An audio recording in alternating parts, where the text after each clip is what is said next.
I find that's like we actually did some researches recently. That's the #1 question everybody messes up on in an interview. Like, what is your opportunity area? Yeah. You just can't work too hard, right? So I'll actually be forthright about our failures to begin with. Testing this in a number of different environments, and importantly for us, a lot of different geographies. We found that, great, works in Australia, works in the US, first day out of the gate. Oh my lord, why doesn't it work in Canada? Part of that was URL issues, part of that was Facebook Canada versus Facebook US, so in terms of integrating our stuff. So that was a big one, like having enough of a runway, I guess, to actually test this stuff, because we were truly tacking this on as kind of a B priority amongst a number of different things. I'd say the great stuff is just embedding Facebook and Twitter more specifically, and email into this. That was the real win behind the campaign. So making it integrated. You're talking about an integrated campaign. I mean, we had about 45,000 people, and it was actually accelerating toward the end, where by the end of the month, people were going, oh my god, I can't believe that I missed out on this app, and they're trying to catch up on their photos during the month. But untold amounts of Twitter coverage from just simply embedding and having the customized messages, and like you said, in terms of getting that. Well, we should mention too that there was a photo feature inside November where you could show the stages of your mustache as they went on, right? So you could start off with nothing and then the full bushy thing at the end, right? Totally. So and we had a style guide too. There were various rules around growing a mustache that there were parameters in terms of what constituted a good mustache.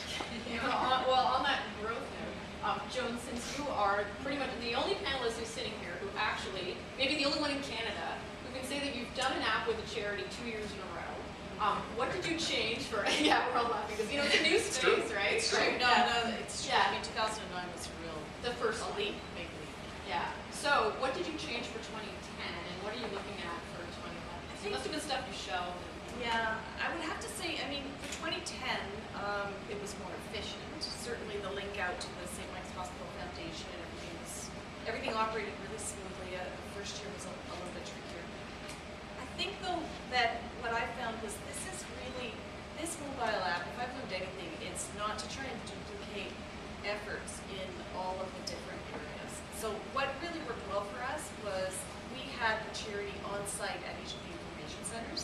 So with a donation box or whatever that people could just put cash and they got like a point of purchase thing. And they could either purchase something from the charity, or we gave away little like glow sticks. We had different things that we gave away if you gave a donation of cash, right?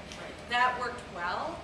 And I think for the audience primarily, which is getting a demographic a lot, like highest in 18 to 34. I think our average is between 18 and maybe 40 or 45, but it's primarily 18 to 34. And this is a free event put on by the City of Toronto. So to try and do any kind of fundraising overlay on top of that is difficult to, I think, to be really effective, because it's a 12-hour time period.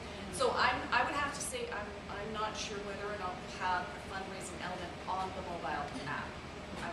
We're going to reevaluate, because I'm not sure whether or not that's exactly the right way to go for this particular festival. But you know, so that's what I took away from that. You guys are aware too that those, you know, donation boxes and point of purchase, like areas where you can put in your $2 for whatever charity, are still the #1 fundraising channel in North America. They do tons through those Toonies and Loonies, that kind of stuff. Or, I guess the $1 bills in America. Yeah. Get some coins, guys. We do them at Busker Fest. Yeah. And raise, you know, considerable amount of money. But we can't neglect our online audience, and I get to point to Kat here to tell us a little bit about, can you explain sort of what Apple, you guys are probably familiar with Apple's prohibition on in-app donations, and if you're not, maybe you can explain a little bit about what that means for charities, and what there's some ways to get around it, so every board can kind of get around it. Well, the Apple hasn't really disclosed the reason for this prohibition, but they do charge a percentage on all apps that are for fee. So it could be to do with that, but they haven't formally said why. So basically what we end up doing, and a way around it, is to just move to the mobile web for the donation page itself. But everything else can happen in the app, and then you finish it off there. So it's not